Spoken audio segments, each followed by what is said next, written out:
Chapter 5. I place an underwater phone call. I'd never seen Camp Half-Blood in the winter before, and the snow surprised me. See, the camp has the ultimate magic climate control. Nothing gets inside the borders unless the director, Mr. D, wants it to. I thought it would be warm and sunny, but instead the snow had been allowed to fall lightly. Frost covered the chariot track and the strawberry fields. The cabins were decorated with tiny flickering lights like Christmas lights, except they seemed like balls of real fire. More lights glowed in the woods, and weirdest of all, a fire flickered in the attic window of the big house where the oracle dwelt, imprisoned in an old mummified body. I wondered if the spirit of Delphi was roasting marshmallows up there or something. "Whoa," Nico said as he climbed off the bus. "Is that a climbing wall?" "Yeah," I said. "Why is there lava pouring down it?" "A little extra challenge. Come on, I'll introduce you to Chiron. Zoe, have you met?" "I know Chiron," Zoe said stiffly. Tell him we will be in cabin 8. Hunters, follow me." "I'll show you why," Grover offered. "I'll show you the way," Grover offered. "We know the way." "Oh, no, really, it's no trouble. It's easy to get lost here if you don't." He tripped over a canoe and came up still talking. "Like my old daddy goat used to say, come on!" Zoe rolled her eyes, but I guess she figured there was no getting rid of Grover. The hunters shouldered their packs and their bows and headed off toward the cabins. As Bianca D'Angelo was leaving, she leaned over and whispered something in her brother's ear. She looked at him for an answer, but Nico just scowled and turned away. "Take care, sweethearts," Apollo called after the hunters. He winked at me. "Watch out for those prophecies, Percy. I'll see you soon." "What do you mean?" Instead of answering, he hopped back in the bus. "Later, Talia," he called, and, be good." He gave her a wicked smile, as if he knew something she didn't. Then he closed the doors and revved the engine. I turned aside as the sun chariot took off in a blast of heat. When I looked back, the lake was steaming. A red Maserati soared over the woods, glowing brighter and climbing higher until it disappeared in a ray of sunlight. Nico was still looking grumpy.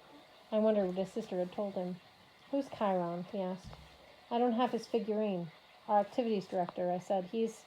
Well, you'll see." "If those hunter girls don't like him," Nico grumbled, "then that's good enough for me. Let's go." The second thing that surprised me about camp was how empty it was. I mean, I knew most half-bloods only trained during the summer. Just the year-rounders would be here, the ones who didn't have homes to go to or who would get attacked by monsters too much if they left. But there didn't seem to be many of them either. I spotted Charles Beckendorf from the Hephaestus cabin, stoking the forge outside the camp armory. The Stoll brothers, Travis and Connor, from the Hermes cabin, were picking the lock at the camp store. A few kids from the Ares cabin were having a snowball fight with the wood nymphs at the edge of the forest. That was about it.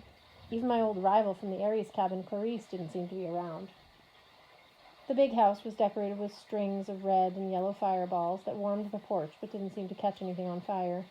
Inside, flames crackled in the hearth. The air smelled like hot chocolate. Mr. D, the camp director, and Chiron were playing a quiet game of cards in the parlor. Chiron's brown beard was shaggier for the winter. His curly hair had grown a little longer. He wasn't posing as a teacher this year, so I guess he could afford to be casual. He wore a fuzzy sweater with a hoofprint design on it and had a blanket on his lap that almost hid his wheelchair completely. He smiled when he saw us. "Percy! Talia! Ah, and this must be Nico D'Angelo," I said. "He and his sister are half-bloods." Chiron breathed a sigh of relief. "You succeeded, then?" "Well," his smile melted. "What's wrong? And where's Annabeth?" "Oh, dear," Mr. D said in a bored voice. "Not another one lost." I've been trying not to pay attention to Mr. D, but he was kind of hard to ignore with his neon orange leopard skin warm-up suit and his purple running shoes, like Mr. D had ever run a day in his immortal life. A golden laurel wreath was tilted sideways on his curly black hair, which must have meant he'd won the last hand of cards. "What do you mean?" Talia asked. "Who else is lost?" Just then, Grover trotted into the room, grinning like crazy. He had a black eye and red lines on his face that looked like a slap mark. "The hunters all moved in?" Chiron frowned. "The hunters, eh? I see we have much to talk about." He glanced at Nico. "Grover, perhaps you should take our friend to the den and show him our orientation film." "But—" "All right, yes, sir." "Orientation film?" Nico asked. "Is it G or PG? Because Bianca's kind of strict. It's PG-13, Grover said. Cool. Nico happily followed him out of the room. Now, Chiron said to Talia and me, perhaps you two should sit down and tell us the whole story. When we were done, Chiron turned to Mr. D. We should launch a search for Annabeth immediately. I'll go, Talia and I said at the same time. Mr. D sniffed. Certainly not. Talia and I both started complaining, but Mr. D held up his hand.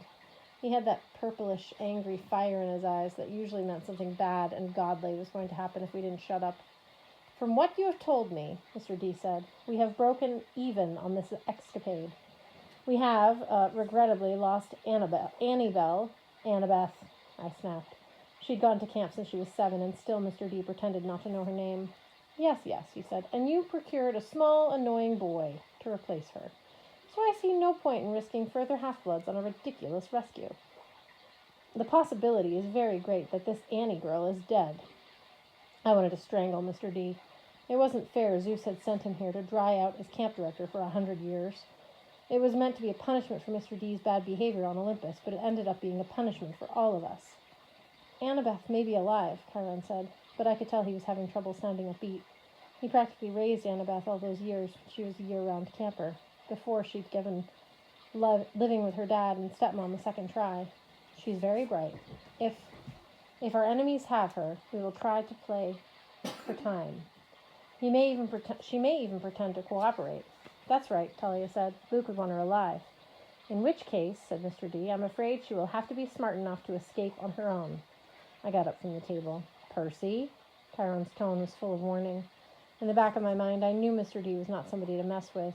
Even if you were an impulsive ADHD kid like me, he wouldn't give you any slack.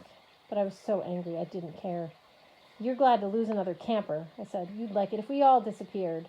Mr. D stifled a yawn. You have a point. Yeah, I growled. Just because you were sent here as a punishment doesn't mean you have to be a lazy jerk. This is your civilization, too. Maybe you could try helping out a little? For a second, there was no sound except the crackle of the fire. The light reflected in Mr. D's eyes, giving him a sinister look. He opened his mouth to say something, probably a curse that would blast me to smithereens, when Nico burst into the room, followed by Grover. So cool! Nico yelled, holding his hands out to Chiron. You're a centaur! Chiron managed a nervous smile. Yes, Mr. D'Angelo, if you please, though I prefer to stay in human form in the wheelchair for, first encounters. And, whoa, he looked at Mr. D. You're the wine dude? No way! Mr. D turned his eyes away from me and gave Nico a look of loathing. The wine dude? Dionysus, right? Oh, wow. I've got your figurine. My figurine? In my game, Mythomagic, it's a holofoil card, too. And even though you've only got like 500 attack points and everybody thinks you're the lamest god card, I totally think your powers are sweet. Ah, Mr. D seemed truly perplexed, which probably saved my life. Well, that's gratifying. Percy, Chiron said quickly, you and Talia go down to the cabins.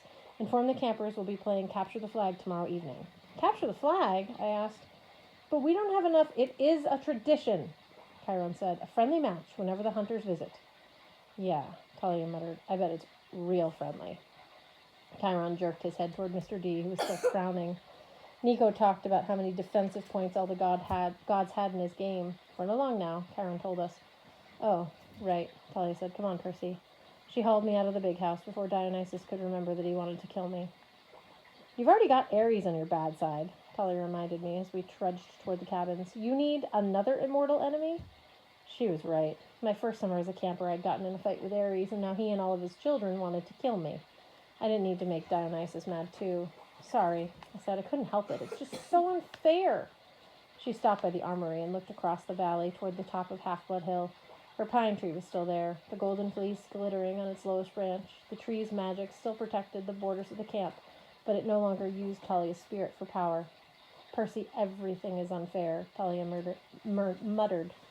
Sometimes I wish... She didn't finish, but her tone was so sad, I felt sorry for her. With her ragged black hair and her black punk clothes, an old wool overcoat wrapped around her, she looked like some kind of huge raven, completely out of place in the white landscape. We'll get Annabeth back. I promised. I just don't know how yet. First, I found out that Luke was lost, she said. Now, Annabeth, don't think like that. You're right. She straightened up. We'll find a way.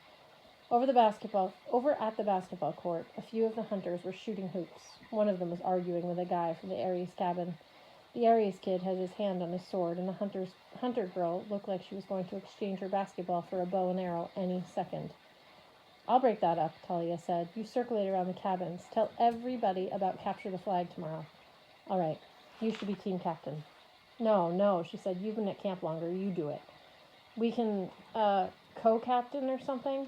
She looked about as uncomfortable as I felt, but she nodded. As she headed for the court, I said, Hey, Talia? Yeah? Sorry about what happened at Westover. I should have waited for you guys. It's okay, Percy. I probably would have done the same thing. She shifted from foot to foot like she was trying to decide whether or not to say more. You know, you asked about my mom, and I kind of snapped at you. It's just, I went back to find her after 7 years, and I found out she died in Los Angeles.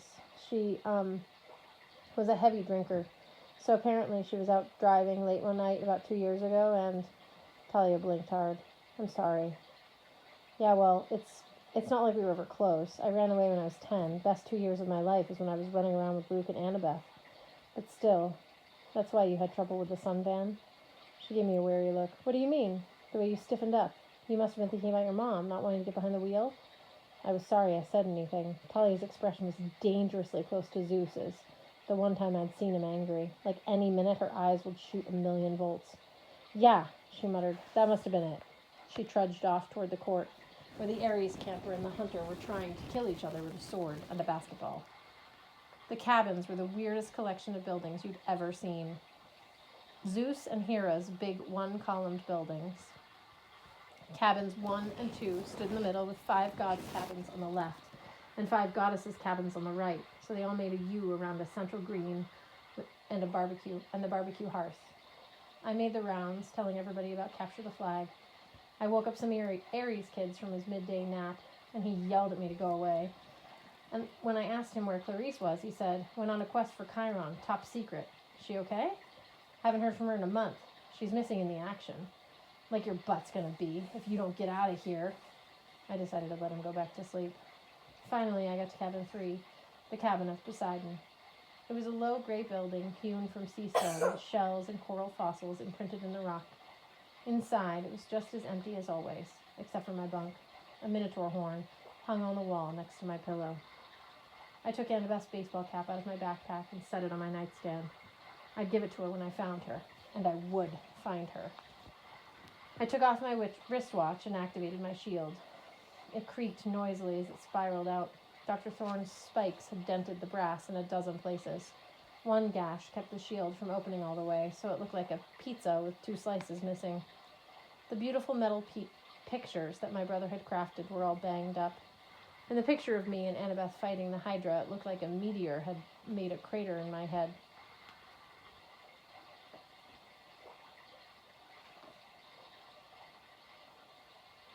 John, are we reading the right book? Yeah, okay. I hung the shield on its hook next to the Minotaur horn, but it was painful to look at now. Maybe Beckendorf from the Hephaestus cabin could fix it for me. He was the best armor smith in the camp. I'd ask him at dinner. I was staring at the shield when I noticed a strange sound, water gurgling, and I realized there was something new in the room. At the back of the cabin was a big basin of gray sea rock with a spout like the head of a fish carved into stone. One of its mouths burst in a stream of water in a saltwater spring that trickled into the pool. The water must have been hot because it sent a mist into the cold winter air like a sauna. It made the room feel warm and summery, fresh with the smell of sea. I stepped up to the pool. There was no note attached or anything, but I knew it could only be a gift from Poseidon. I looked into the water and said, "Thanks, Dad." The surface rippled. At the bottom of the pool, coins shimmered, a dozen or so golden drachma.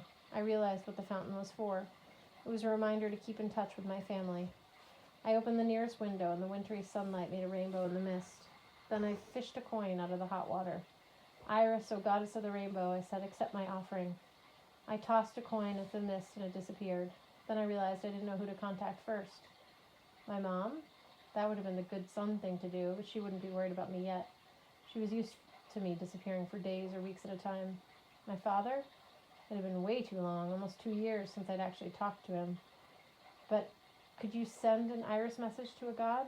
I'd never tried. Would it make them mad, like sales call or something? I hesitated. Then I made up my mind. Show me Tyson, I requested, of the forges, the Cyclops. The mist shimmered and the image of my half-brother appeared. He was surrounded by fire, which would have been a problem if he weren't a Cyclops. He was bent over an anvil, hammering a red-hot sword blade. Sparks flew and flames swirled around his body. There was a marble-framed window behind him, and it looked out into the dark blue water, the bottom of the ocean. Tyson! I yelled. He didn't hear me at first because of the hammering and the roaring of the flames. Tyson! He turned, and his one enormous eye widened. His face broke into a crooked yellow grin. Percy? He dropped his sword blade and ran to me, trying to give me a hug. The vision blurred, and I instinctively lurched back. Tyson, it's an iris message. I'm not really here. Oh. He came back into view, looking embarrassed. Oh, I knew that. Yes. How are you? I asked. How's the job? His eye lit up. Love the job. Look. He picked up the hot sword blade with his bare hands. I made this. That's really cool. I wrote my name on it, right here. Awesome. Listen, did you talk to Dad much? Tyson's smile faded. Not much. Daddy is busy. He is worried about the war. What do you mean? Tyson sighed. He stuck the sword blade out the window, where it made a cloud of boiling bubbles. When Tyson brought it back in, the metal was cool. Only sea spirits make trouble. Aegios, Oceanus, those guys. I sort of knew what he was talking about. He meant the immortals who ruled the oceans back in the days of the Titans, before the Olympians took over. The fact that they were back now, with the Titan Lord Kronos and his allies gaining strength, was not good. Is there anything I can do? I asked. Tyson shook his head sadly. We're arming the mermaids.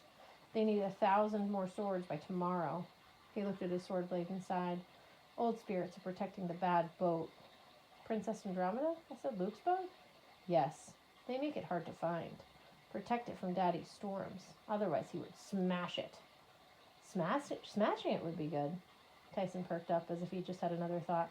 Annabeth, is she there? Oh, well, my heart felt like a bowling ball. Tyson thought Annabeth was just the coolest thing since peanut butter, and he seriously loved peanut butter. I didn't have the heart to tell him that she was missing. He'd start crying so bad he'd probably put out fires. Well, no, she's not here right now. Tell her hello, he beamed. Hello to Annabeth. Okay, I fought back a lump in my throat. I'll do that. And Percy, don't worry about the bad boat. It's going away. What do you mean? Panama Canal, very far away. I frowned.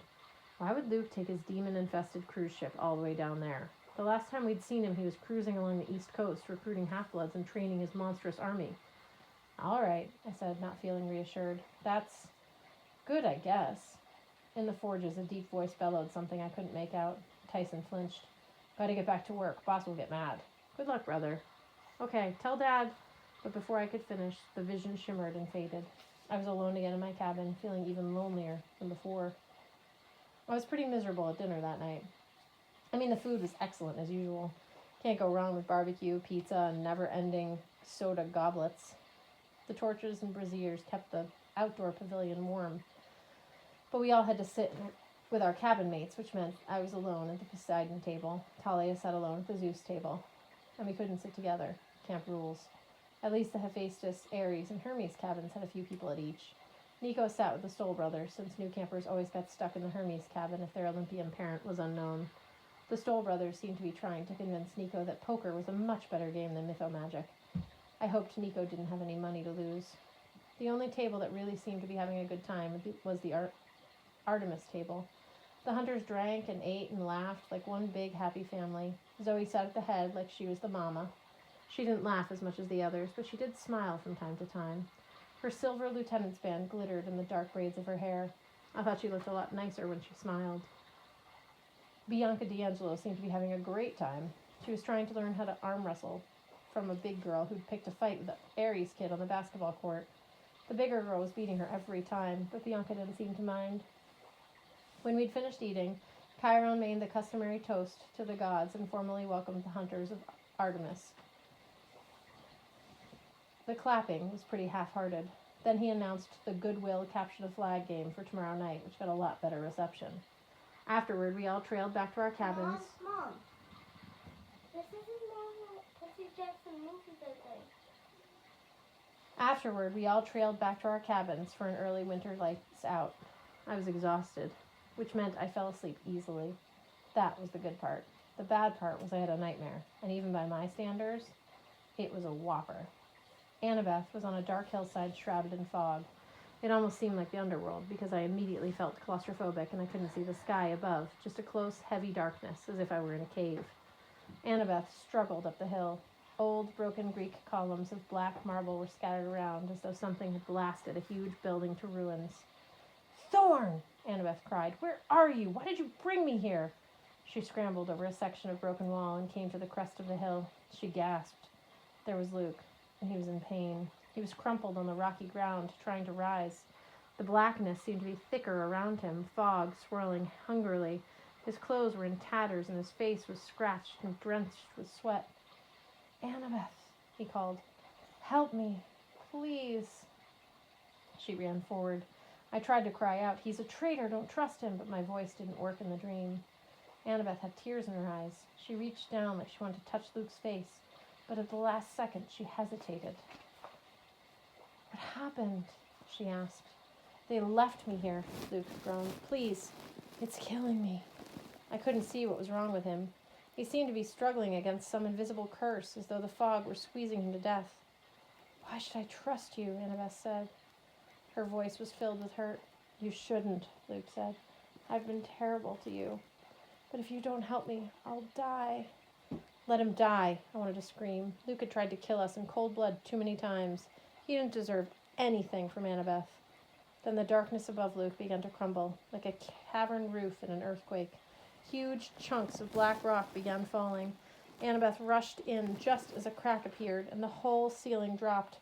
She held it somehow, tons of rock. She kept it from collapsing on her and Luke just with her own strength. It was impossible. She shouldn't have been able to do that. Luke rolled free, gasping. "Thanks," he managed. "Help me hold it," Annabeth groaned. Luke caught his breath. His face was covered in grime and sweat. He rose unsteadily. "I knew I could count on you." He began to walk away, as the trembling blackness threatened to crush Annabeth. "Help me," she pleaded. "Oh, don't worry," Luke said. "Your help is on the way. It's all part of the plan. In the meantime, try not to die." The ceiling of darkness began to crumble again, pushing Annabeth against the ground. I sat bolt upright in bed, clawing at the sheets. There was no sound in my cabin except the gurgle of the saltwater spring. The clock on my nightstand read just after midnight. Only a dream, but I was sure of two things. Annabeth was in terrible danger, and Luke was responsible.